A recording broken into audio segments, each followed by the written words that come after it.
we have a description of a white male, sandy hair, medium length, had on a gray jacket with red specks in the back, was driving a black motorcycle, a shiny black motorcycle.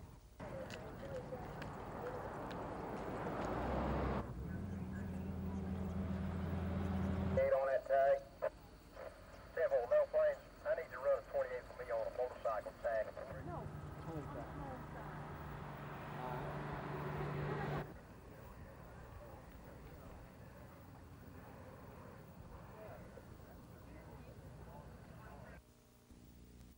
And again, what did he respond? Get on. Get out of my face, babe. The Montgomery County Juvenile Court will come to order. There will be no smoking. If you were way outside, you would be calling.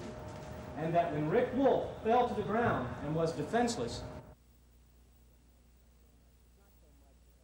it's not so much an experience to scare them away from using the juvenile court. It has good uses, but it's more or less to just inform them, to educate them on how people are, well, how people are treated in our system.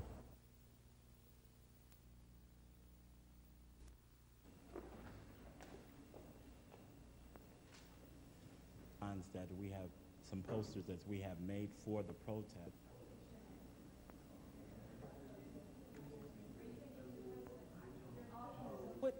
And these documents with a serious frame of thought and with your thinking should have a positive framework of actions. Dr. Howard.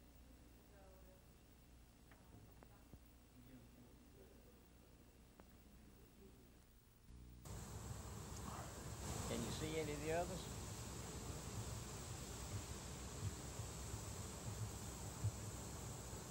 We voted them up. He says the highest would be the best. Okay. We're just going Let's have a picture. to pick up 3 or 4 bees and put in here, that's all. All right.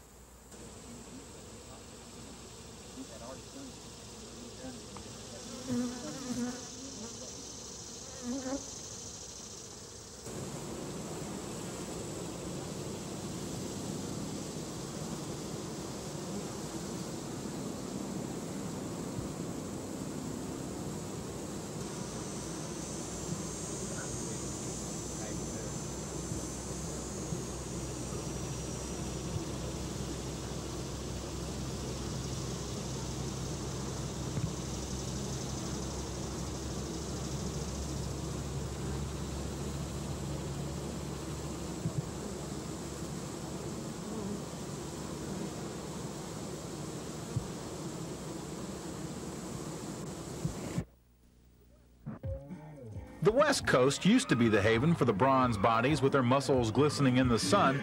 We'll move over. Alabama is here. The first ever Cotton States Classic Bodybuilding Championships take place this weekend in Montgomery. Men and women vying for Mr. and Ms. Montgomery, among other titles. And with bodybuilding becoming so popular, promoters say the Cotton State should become an annual event. This is sport of the 80s. This is the fastest growing sport there is, and so much interest. People are so much more health-minded now than they used to be. And, you know, people are more oriented toward bodybuilding now. So a lot more accepted, especially with the women coming on strong now, too. During today's preliminaries, the competitors use weights to pump up as much as possible, eat almost nothing, and drink less, every muscle extended to its capacity. But bodybuilding, unlike most sports, is still misunderstood. Most of these guys are not uneducated, and they're not trying to impress the girls. They say they want to look good and be healthy. That the Lord's blessed me with the potential to develop a pretty good physique, and I've always liked the competition aspect as far as that goes, but I just like individual sports better, as you know, bodybuilding. If I mess up or I do something wrong, I have no one to blame except myself. And the only way it's going to turn to fat is if you quit working out and keep eating, because of course anybody that overeats is going to, you know, be overweight. But that's, you know, there's not any truth to that whatsoever. Another misconception about bodybuilding, it's a men's-only sport and women bodybuilders aren't feminine, is also dying out. Most of the competitors now have as many women entered as men, and they say the reason they lift weights and train hard is to look more feminine. I've always been real thin, and I needed more shape to my body, and really getting under heavy weights is the only way you can contour your body, the way you really like to. Aerobics also is, you know, helpful, but really to shape your body, I think bodybuilding is the best way to do it. I started just for my figure control, and then as I kept working out and enjoyed it, the more I learned about the bodybuilding, I decided to go into it. It's helped me trim down a lot and get in shape. I'm in better shape now than I ever have been. The finals for the Cotton States Classic will be held tonight in Lee High School Auditorium beginning at 7:30. Dean Argo, WSFA TV News. Bicycle motocross, or BMX as it's called, has it all, from big wheel racing for the 6 and under set to expert racing by some of Alabama's finest and fastest, to those older guys affectionately known as the Geritol Gang. Mike Meadows of Millbrook is a member of the Geritol Gang who believes BMX is a good family sport. He, his son and daughter all race. Well, they teach them a lot, teach them a little discipline, a lot of self-maintenance where they get at. They got to take care of their body, stay in shape if they're going to do it. So it's good for them all the way around. Alabama has her share of nationally ranked racers, including number 6 and 7 in the nation in the 7-year-old girls age group. And these girls know their bicycles. The second bike I used to race was a GT. Third bike I used to race was a profile, and the 5th bike I used to race was my titanium. The state's top-ranked racer in the 17 and over category is Ray Spires of Montgomery, who's looking for a big win in tomorrow's finals competition. Got to win tomorrow. I'll be in business then. But probably Alabama's most famous BMX racer is 13-year-old Brad Birdwell of Birmingham, who's number 1 in the nation. He says he likes BMX because it's an individual sport. I've been racing for 4 years, and I've been in football and baseball and stuff like that, you know. And it's a one-on-one sport. It's a competitive sport. It's not a team effort. The races are free and open to the public. Tomorrow's finals start at 10 in the morning at Lagoon Park. Top racers will try and rack up championship points and bring home trophies. Lisa Walsh, WSFA TV News. I'm going to go back to your wife's card to check you off the list. If you'll just read it. That's okay.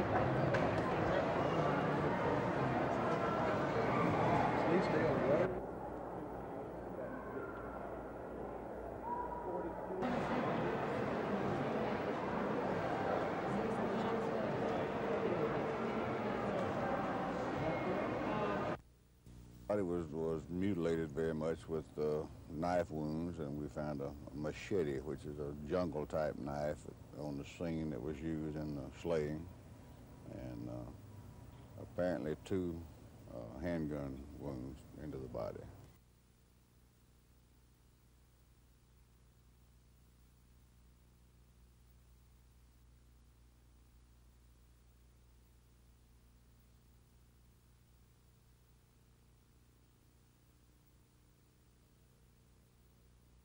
That's the thing that we're looking into now, is the motive of the slaying. Mr. Holland, so far as we know, is a very quiet.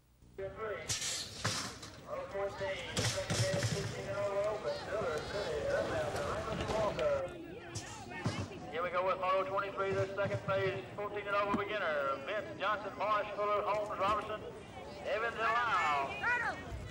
A good comic skit there, that's what I was trying to say.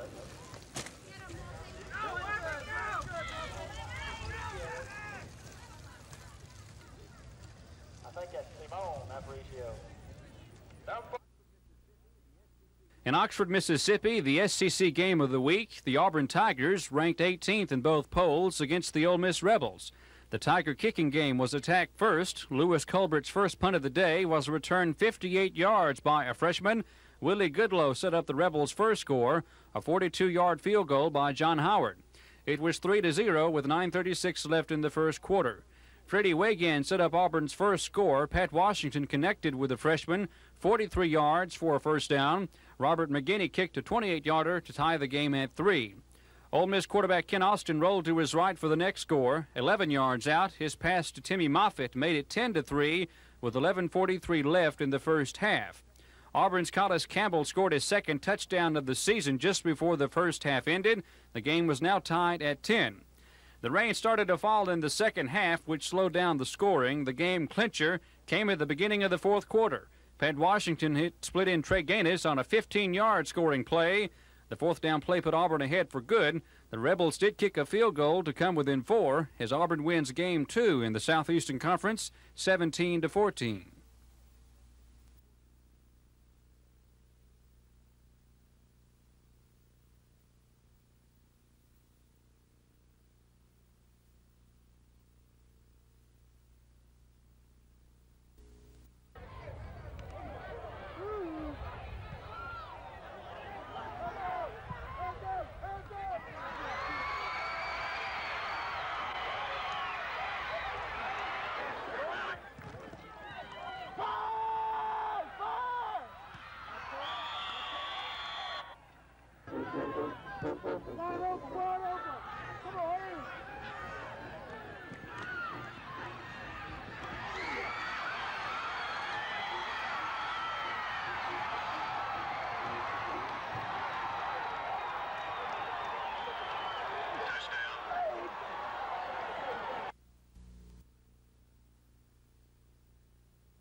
Fort Valley jumped ahead in the first quarter after a punt return by Duval Calloway. Quarterback Kevin Parker fired a touchdown pass to tight end David Mounds. With 3:03 left in the first quarter, it was now 7-0. Calloway again produced an exciting run for Fort Valley, this time a 73-yard punt return. Still in the first quarter for a touchdown. Fort Valley of Georgia was ahead by 14 over the ASU Hornets. Again, Alabama State would find more problems today. A tip pass resulted in another touchdown for linebacker Andre Green. The Hornets managed a field goal before the half ended as they lose their 5th of the season, 42-16.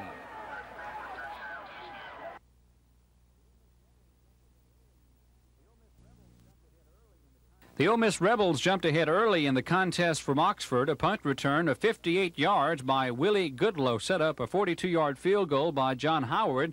The Tigers were down by 3. Auburn quarterback Pat Washington showed fine passing form at times today. His completion to Freddie Wagan set up a Robert McGinney field goal to tie the game. Ole Miss signal caller Ken Austin helped the Rebels' cause. His rollout pass was complete for a touchdown to Tim Moffitt. With 11:43 left in the first half, it was 10-3. Auburn junior Collis Campbell wants to score his second touchdown of the year.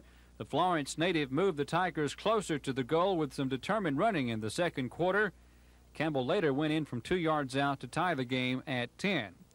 No scoring took place in the third quarter, and with less than 5 minutes in the game, Auburn's Washington broke it open. He hit split-end Trey Gaines on a 15-yarder. That put Auburn ahead for good as the Tigers down the Ole Miss Rebels 17-14.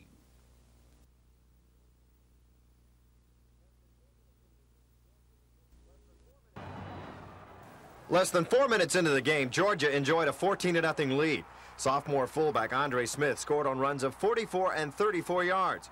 Was it great execution on the part of Georgia, or perhaps a lazy start on the part of the Alabama defense?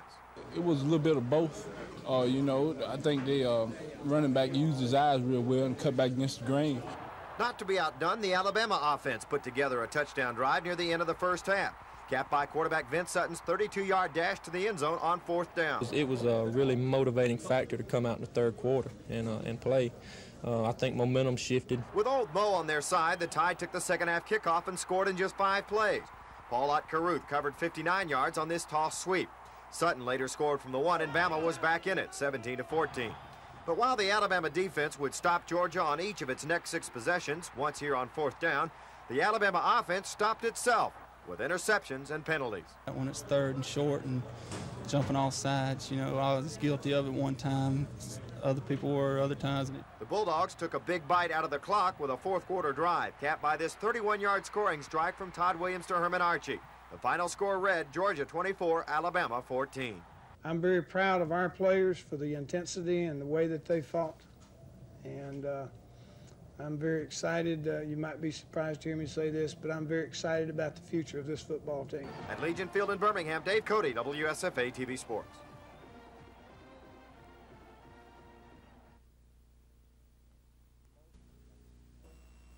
Most Montgomeryans and most Americans do not know what's happening in South Africa. They know a little bit that things aren't too well, but they do not know the particular horrors there, the struggles of the people to get democracy in that country, where the country is run by 4 million people, and 22 million Africans are subjugated and cannot participate in the political process. We feel that most people do not know about that.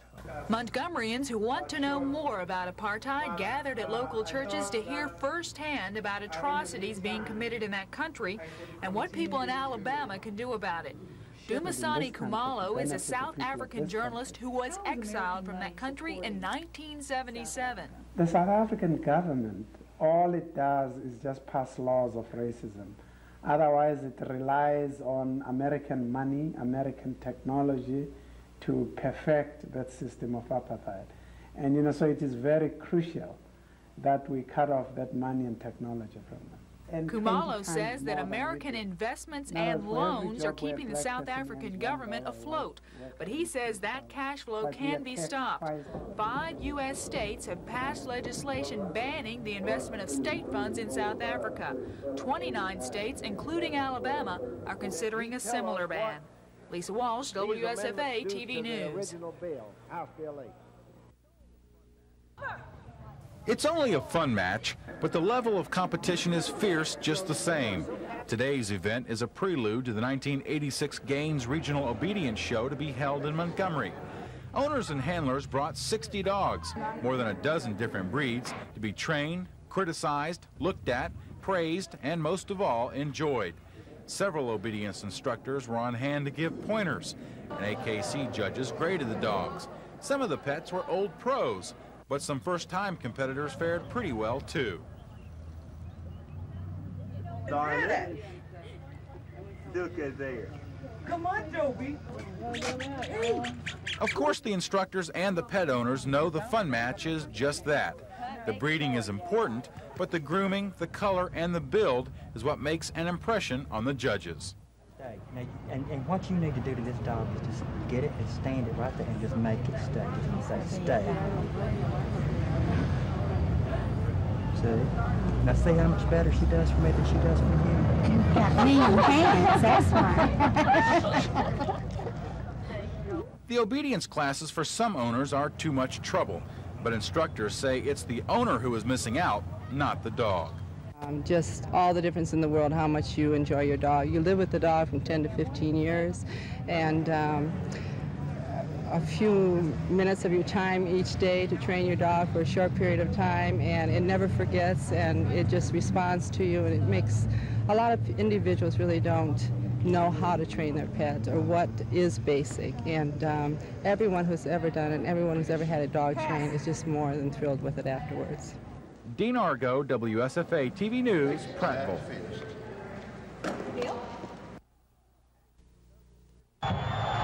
Action from Dothan's Rip Hughes Stadium. The undefeated Trojans scored first on a halfback option pass. Freshman quarterback Mike Turk pitches to Greg Walls, who then throws to split-in Rufus Cox. The Trojans were ahead 10-0 early in the first quarter. Valdosta State kicked a field goal to cut the lead at 10-3. And In the second quarter, another freshman on the Trojan team, number 28, Jimbo Payne from Skipperville, caught the pass from Turk to make it 17-3. Troy State improves their number 2 ranking as they defeat Valdosta State 27-12.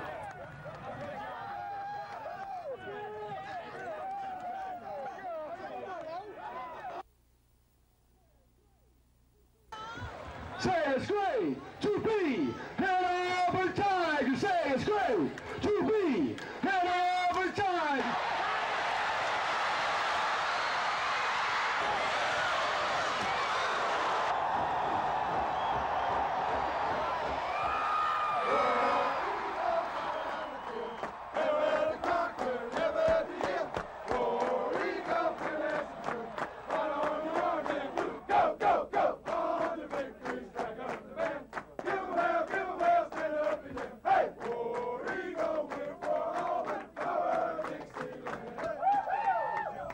I hope it was good for us.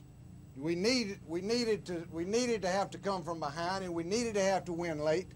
We needed to have to take a ball and drive it. We needed to have to play defense, because down the road, maybe be playing somebody a little better, and stakes will be a little higher, and we're gonna have to know exactly what it takes to do those things. So, mighty happy for you and proud of you.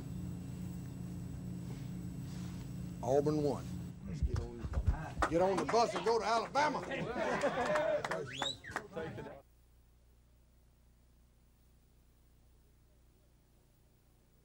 On the big play at the other end late in the game when you went through the guy, did you think you interfered? No, not at all. I knew that time I didn't interfere. The officials didn't either, only the crowd. I slipped the official $10 so you can call it. They had a dang good team. You know, we looked at them on film. We knew they was hungry and they played with a lot of motion. But daggum, they got after our butts and fought us hard, and we was lucky to get out of here with a victory. Y'all unhappy with the way you played the first half? Oh yes, sir. Yeah. It was total misery. Y'all get talked to a little bit? Yeah. You remember Georgia Tech, don't you? Yeah, just like it wasn't quite that bad, but just about. Well, I don't know. That's enough. They got about the best offensive line I don't play against. You know, to be young guys, and you know. Oh yeah, and I'm looking for them, and you know, in the future to come, to have a great football team. Is that where you want the ball low? Well, yeah. Sometimes the strong safety's coming out, and you need to be careful at the end of the game when you're trying to keep the ball. And it was just really a good throw, just mainly to get the first down and to let us keep the ball and running the timeout. He looks like his confidence is building every week. Yes, it is. He's a great one right now, and he's just going to get greater every week. Did you feel a little better once you drilled him with it back there? Well, it wasn't exactly a drill, but I felt a lot better knowing it got back there to him all right. And I could hear the ball was wet when I snapped it. I could hear him kick it. You know, as soon as he punted it, I knew it was all right. News, yeah, I breathed a little sigh of relief.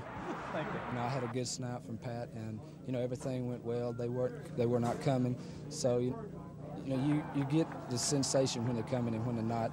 I had an idea that they weren't, but you know I still got it out pretty quick. I think you'll improve your 35-yard average. I think so.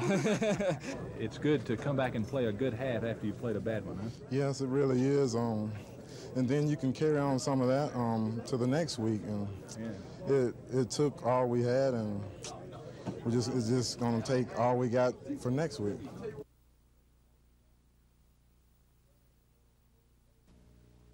Signing for the painting Old Farm Center, we will yard. The only difference in whole side, other than by a log that was supposed to be kept and has been.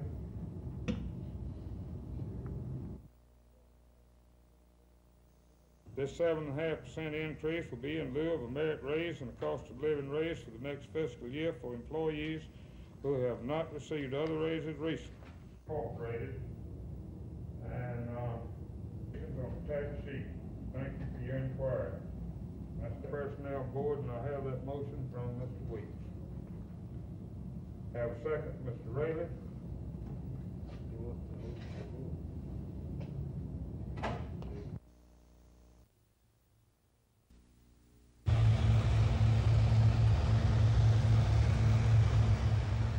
John Jenkins has been sowing soybeans for almost 26 years on his farm southeast of Montgomery.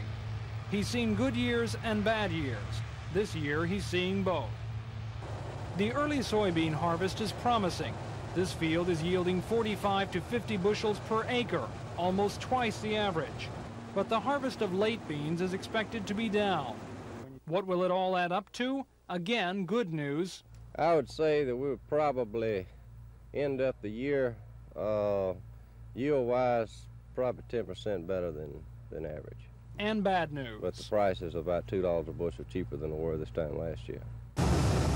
In fact, farm experts are suggesting the low prices may be the worst news. They say farmers need $7 a bushel to break even on a soybean crop. Prices are now below $6 a bushel. And this farm is an exception to the rule this year. While harvests here are up, most soybean farmers are again having below average years for production. Still, almost all of them say it could be much worse. The crops are bad, but not awful. For John Jenkins, it's almost good. In 1980, Jenkins had a $1 million farming operation. In the past few years, it's gone to zero. So for him, even the modest gains he will make this season are a step in the right direction. Tom Foreman, WSFA TV News.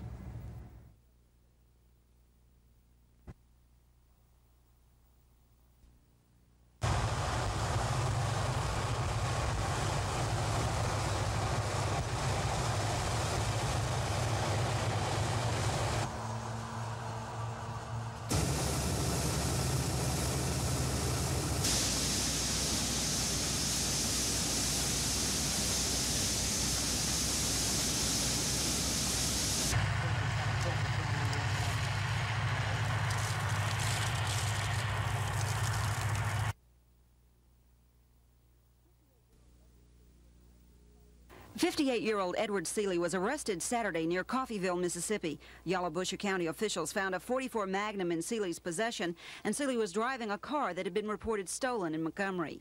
And he waived extradition. We flew over yesterday and brought him back to Prattville.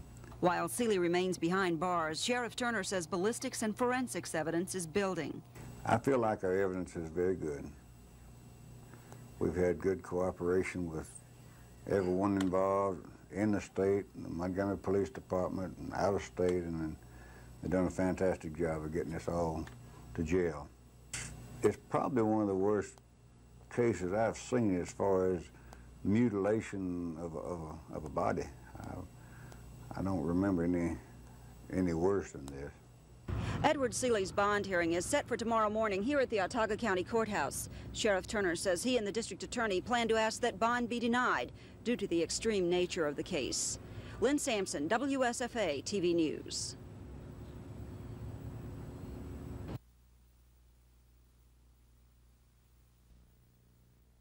Visual to people.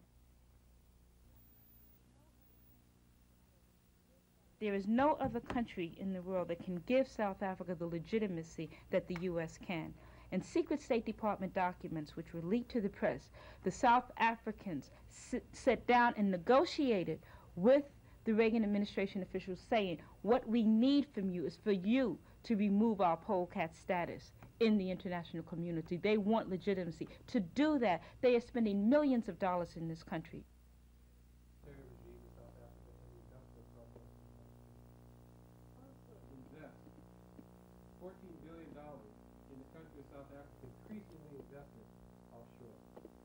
There are some other... Dr. Branch will be aware of some of those activities, but basically we want people to become aware of the conditions in South Africa.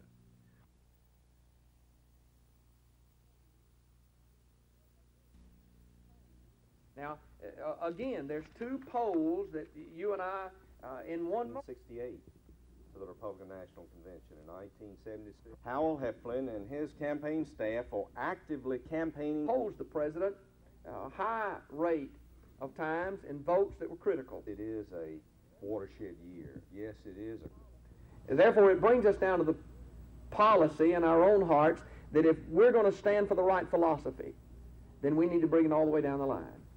We need to be assured in our own heart. I've never heard Howell Heflin stand and disavow himself from the principles that these people, his party, stands for. For that reason this morning, we're here to endorse Albert Lee Smith for the next senator of our state. In 1968 to the Republican National Convention. Society, I think I am a member by inheritance. My preacher father was a humanist. In Minneapolis, they called him the farmer laborite, and I grew up on a very rich diet of humanism. Now, again, there's two poles that you and I...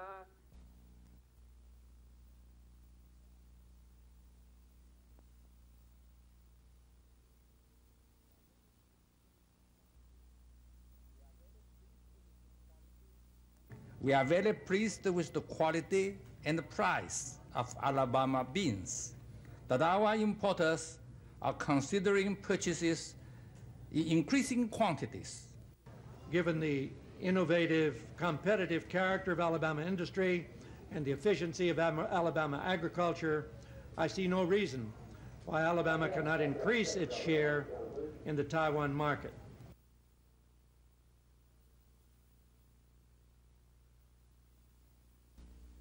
Only fair to let everyone in on the act. So I have a question I want. How about the debate last night?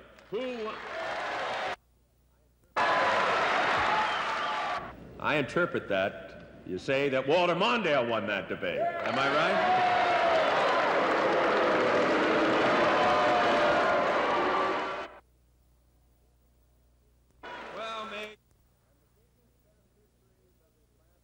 And the biggest beneficiaries of his lavish policies have been his privileged friends and the most powerful interests.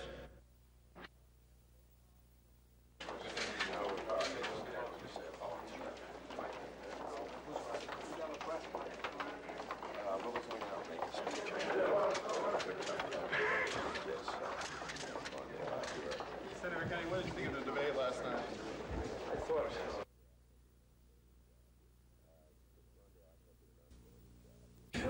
Fritz Mondale, I thought, did an outstanding job. In command, in control, presidential leadership qualities. The president, I thought, was in some disarray, unsure. And this campaign is, I think, just heating up. Do you think he's well on his way to winning the campaign? Yes, I do. I think it's a whole new day. It's the first day of towards the end of this campaign. I think it's a new campaign.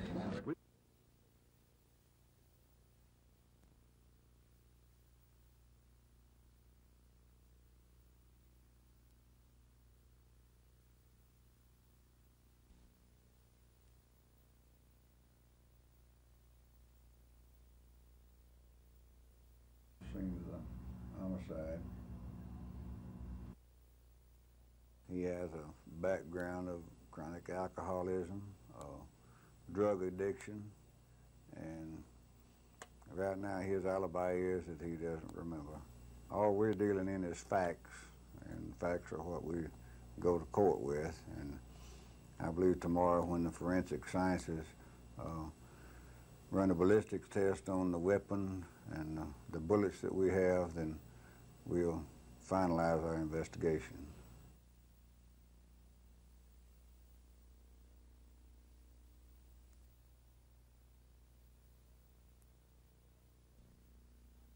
I think I am a member by inheritance.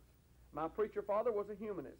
In Minneapolis, 1968 to the Republican National Convention. In 1976, Howell Heflin and his campaign staff are actively campaigning for and helping the Mondale watershed year. Yes, it is a crucial year for our country. Presentation of Joe Reed in the Alabama Democratic Conference. He appeared on the platform with Geraldine Ferraro, and he said, "I'm looking forward to you celebrating your next birthday in the White House." In go to the various parties involved with seeing that that activity was restored. The effort, what that means is the state will get roughly 16 2/3% in royalty.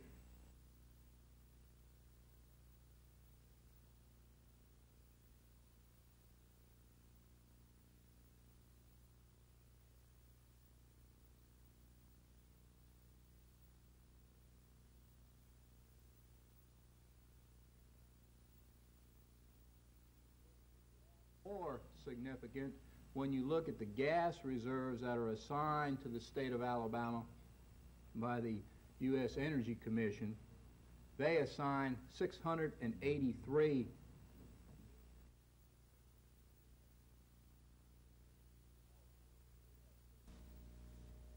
in all honesty, we have 13 appropriations bills that have to come out of it, and then when it gets over to the Senate, if they filibuster it. And the biggest difference between him and me is that he supports Mr. Mondale and Ms. Farrar, and I oppose them, and I support Mr. Reagan. And I support Mr. Reagan's philosophy, and I'm against increasing taxes. And my opponent evidently supports Mr. Mondale's philosophy and what he proposes to do on a fast track. But he hadn't wanted to do that because he wanted to embarrass 100 helicopters, just that one corporation. So this is where it's at, so to speak, House.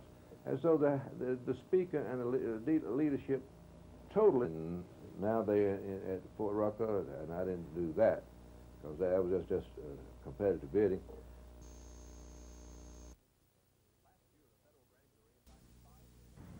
Last June, a federal grand jury indicted 5 men and 2 companies on criminal charges of illegally transporting and dumping hazardous wastes.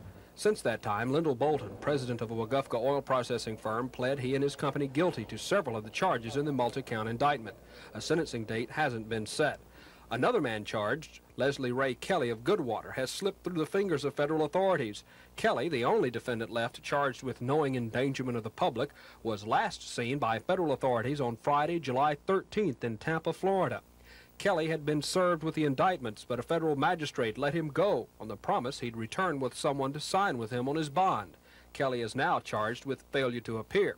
Federal prosecutors say when and if Kelly shows up, they'll have to take him to trial individually. It took federal and state investigators 21 months to bring the indictments. The trial may be a long process as well. One prediction is that the complexity of the federal laws involved may drag the whole thing out almost a month. Dennis Latham, WSFA TV News.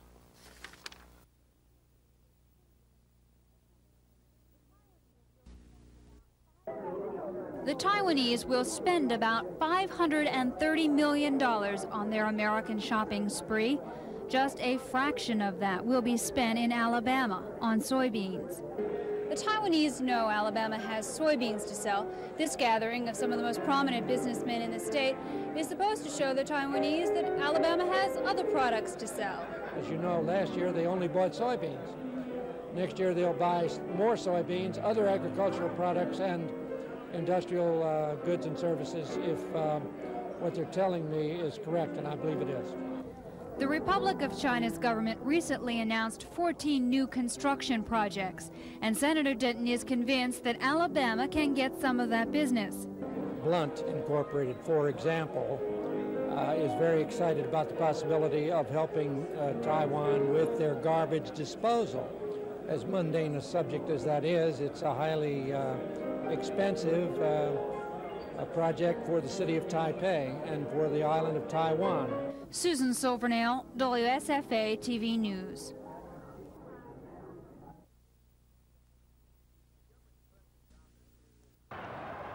Montgomery's Preston Gothard, seeing his first action in nearly 2 full games because of injuries, led the Tide in receiving with 5 catches for 38 yards.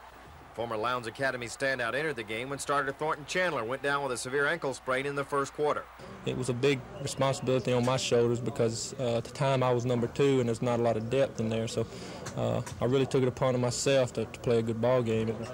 The coaches and all, you know, they have a lot of confidence that we can beat man coverage, and we were just fortunate enough to be open. Chandler was also one of several Tide players penalized in the second half in key third down situations. It was really loud, and I was keying in on a verbal sound instead of, I usually watch the ball in that situation, and it's something that I'm really disappointed in myself about doing.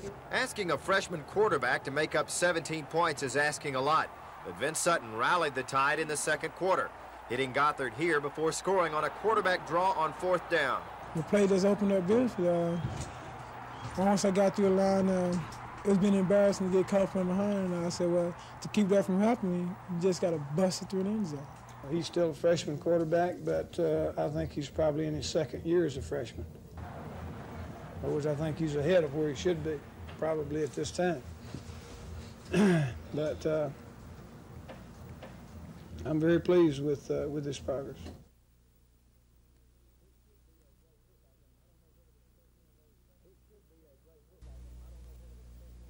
It should be a great football game. I don't know whether to expect one of those 7-6 games or one of those 35-33 games. Troy State coach Chad Gailey based his pregame predictions on Valdosta State's #1 ranking in the country in rushing defense. So much for that. The Trojans churned out 331 yards on the ground against the Blazers and finished with 458 total yards in a 27-12 Gulf South Conference victory. Freshman walk-on Mike Turk of Montgomery directed the Trojans' wishbone offense to near perfection, gaining 92 yards on 19 carries himself. Turk completed 5 of 8 passes for 121 yards. 4 of those went to wideout Rufus Cox, who had the pro scouts in attendance drooling with his sure-handed receptions. The victory gave Troy State a 5-0 record, equaling their 1980 start when they finished 8-2. Although unbeaten, the Trojans dropped to second in the Division II poll last week. If you get excited about being #1, does that mean you get down by being #2 when you haven't lost? I think you can't let it affect you one way or the other, Dave. The Trojans look for their first win ever at Mississippi College this week. Dave Cody, WSFA TV Sports.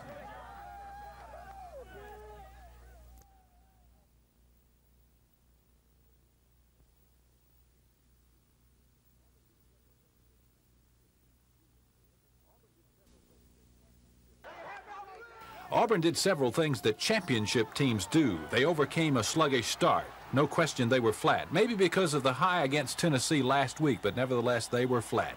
They rallied, though, from 3-0 and 10-3 deficits in the first half. But the thing that must have been a sight for Pat Dye's slightly sore eyes was the way his offense performed in the final 20 minutes of the game. They held the football. This 17-play, mistake-free drive put Auburn finally in front. A third-down Washington to Freddie Wagan pass, a key, and then Washington's 3rd and 15 touchdown throw to Trey Gaines, the clincher. Then, with only a 4-point lead and 7.5 minutes left in the game, again, the Auburn offense executed flawlessly. Ole Miss would never see the ball again. Auburn relentlessly moved from their own 29 to the Ole Miss 3, where they were content to run out the clock. In the final 20 minutes of the game, Ole Miss had the ball just 6 minutes. That's the stuff of championship teams. Alabama fans, now fully aware that the Tide had some growing up to do, can take heart. Alabama is just a step away from being a very good football team. The rally against Georgia and Alabama's obvious intensity are the harbingers that better things are about to happen. Vince Sutton showed he can run the option game. He's learning every week. Next week might be the week he becomes a winner. And if he does, the Jerk Perk stickers will slowly fade away.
Until she was assigned to the Patrol Division last summer.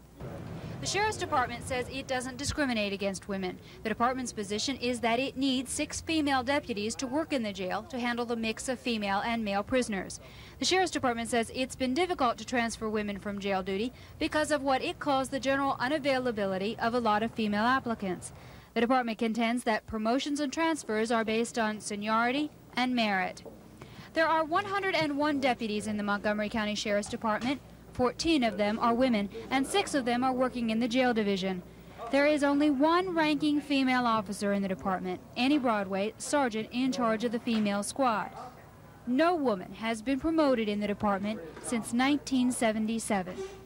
Susan Silvernail, WSFA TV News.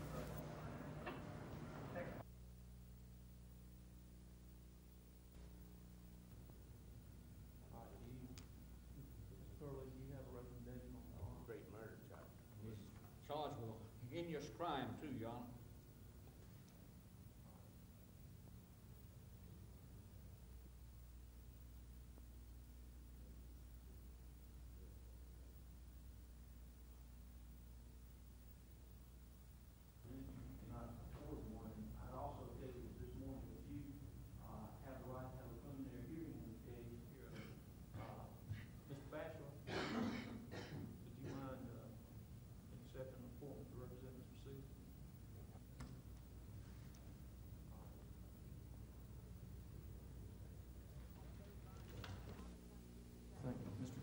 At today's bond hearing, Autauga County District Judge Philip W. Wood informed Edward Seeley that he was charged with shooting 34-year-old Richard Holland with a .44 caliber pistol and mutilating Holland's body with a machete. Judge Wood asked Seeley if he had any questions. Seeley responded, "I'm confused right now. I don't know what to ask." Seeley's attorney asked that bond be set at $25,000. Autauga County District Attorney Glenn Curley asked the judge to set bond at $500,000 because he says Seeley was picked up out of state and because of what he called the heinous nature of the crime. But Curley says he's satisfied with the $250,000 bond agreed on. Well, I want to be sure we'd get one he couldn't make. Of course, we always ask higher than what we expect the judge to levy. I think a bond really was fair. The sheriff says blood on Seeley's clothing this morning came from yesterday's attempt by Seeley to harm himself. He just went into his normal withdrawal as an alcoholic will and scratched his arm with the comb. That's the reason you saw the blood on the trousers. What's next for Edward Seeley? Probably be in January before we have our grand jury, but in the meantime, if he requests a preliminary hearing, we'll have that before then. For now, Seeley remains in the Autauga County Jail. In Prattville, Lynn Sampson, WSFA TV News. A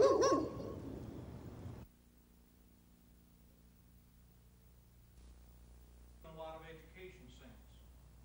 Some of the outward manifestations of this reform effort and movement that merit pay will eliminate incompetent teachers. Some of the achievements that I think merit pay in its purest form was designed to reward competent teaching, not to get rid of incompetence. The only way you're going to ever get rid of incompetence, if it's in the classroom, is through a fair, objective, well-applied evaluation system. Incompetence. You don't implement merit pay to eliminate incompetence.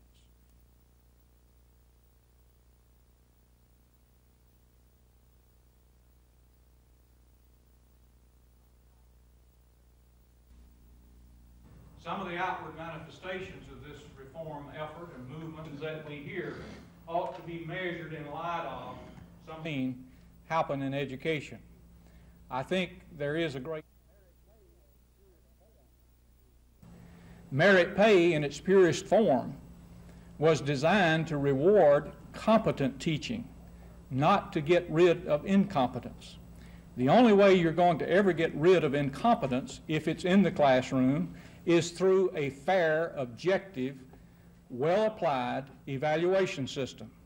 You evaluate to eliminate incompetence. You don't implement merit pay to eliminate incompetence. A qualified business leader and a very prominent man in his who honestly believe that merit pay will eliminate incompetent teachers. That won't happen. Merit pay was never even designed to achieve that. Merit pay in its purest form was designed to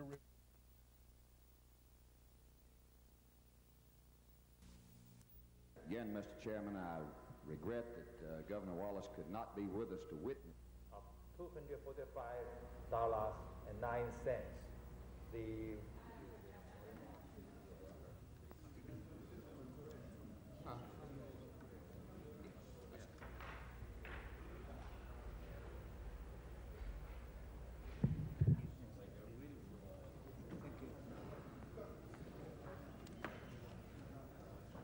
by the Republic of China. Let's give him another hand.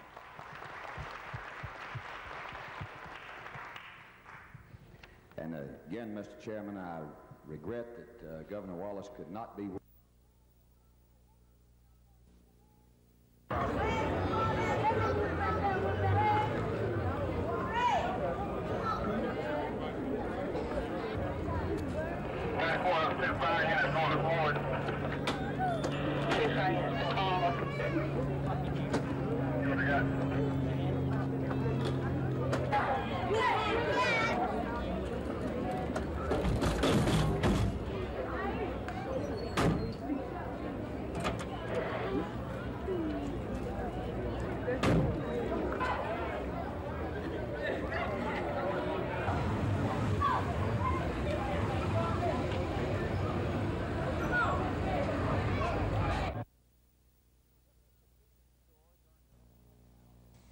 It was at this convenience store during the early morning hours of August 24th, 1979, that nighttime clerk Annette Fulford was abducted.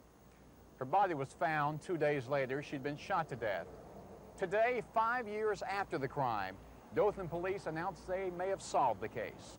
Police Captain Gene Stokes and Sergeant Robert Jenkins traveled to Tallahassee Monday to talk to this man, 37-year-old Otis Elwood Toole, a man who's facing Florida's electric chair, a man who's admitted to 125 murders across the United States. After a very lengthy interview yesterday, Mr. Toole admitting abducting and murdering Miss Annette Fulford. Captain Stokes says there's no apparent motive for the killings. He says in his years in law enforcement, he's never met a man like Toole. This man is a true psychopath. There is no reason for him to do any of this. He has no idea why he has done these things, and he has no remorse. Authorities say Toole at times traveled with this man, Henry Lucas, now being held in Texas. Lucas has admitted to 350 murders. Dothan police will soon go to Texas to interview Lucas about the Fulford murder. Meanwhile, authorities want Toole back in Dothan to stand trial. I understand we have him stand in line on this man, but we plan to try to bring him back at the trial if we get the opportunity. Cal Calloway, WSFA TV News, Dothan.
Of gratitude to, none is more special than our veterans. No, that doesn't look that way at all. The congressman we've had for 20 years evidently does not appreciate the sacrifice veterans such as these men behind me have made, because according to the Washington office of the Veterans of Foreign Wars, he has the poorest voting record on veterans affairs of any Alabama congressman. I'm proud he's supporting Albert Lee Smith for senator to him. I would like to see some kind of medical facility, nursing facility, something of this nature here in southeast Alabama. Of course, it was widely rumored, and our congressman circulated letters saying that The Liaison Committee, which will monitor the financial management of pensions and security, is essentially the same committee created nearly a month ago to investigate why the agency and the administration were millions of dollars apart in their projections. The task force then determined two major villains. One, a 3-year-old computer program which P&S Commissioner Leon Frazier says has never really met the needs of his department. And two, differences of opinion on which of several financial formulas to use when determining the agency's financial position. The dilemma looked more like a war last week when Pensions and Security Commissioner Frazier came up with a budget still depending heavily on the computer program and their own financial formulas. A move Frazier says was wrongly interpreted as an act of defiance. He says it was all he had to work with.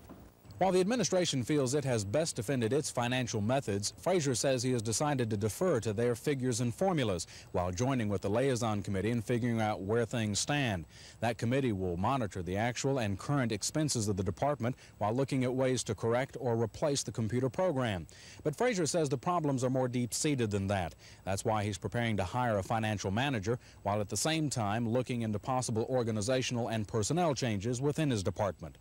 Chris Grimshaw, WSFA TV News at the Capitol.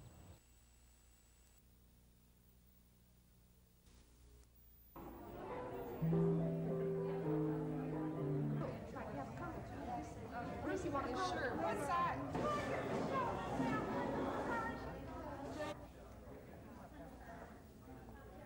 going to go to work. Are you selling this? The Democratic story. They're going to be speaking from the heart, and that's where it counts.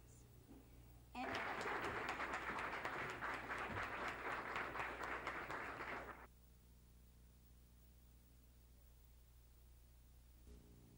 a few months ago, and of course it was Channel 12, no doubt about it. Which states, and I quote, school personnel and students. And I doubt there's any more interest anywhere in the country than there is in our state here.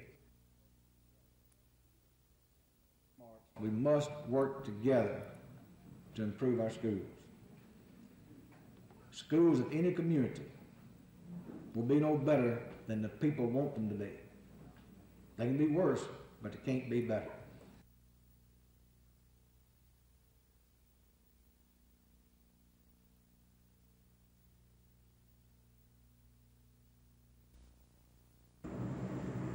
The government is accusing Hayes International Aircraft and 3 individuals of illegally transporting, storing, and disposing of hazardous waste.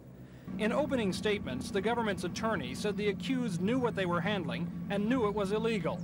But defense lawyers for Hayes Aircraft argue the company did not know the waste it generated was hazardous. Lawyers for the rest of the defendants said their clients not only didn't know the material was hazardous, but didn't even know what it was.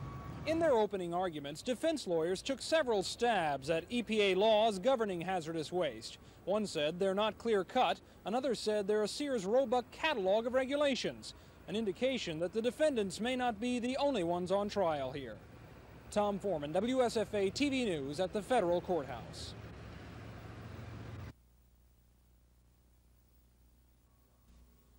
Yeah. Still only one entrance. Yeah.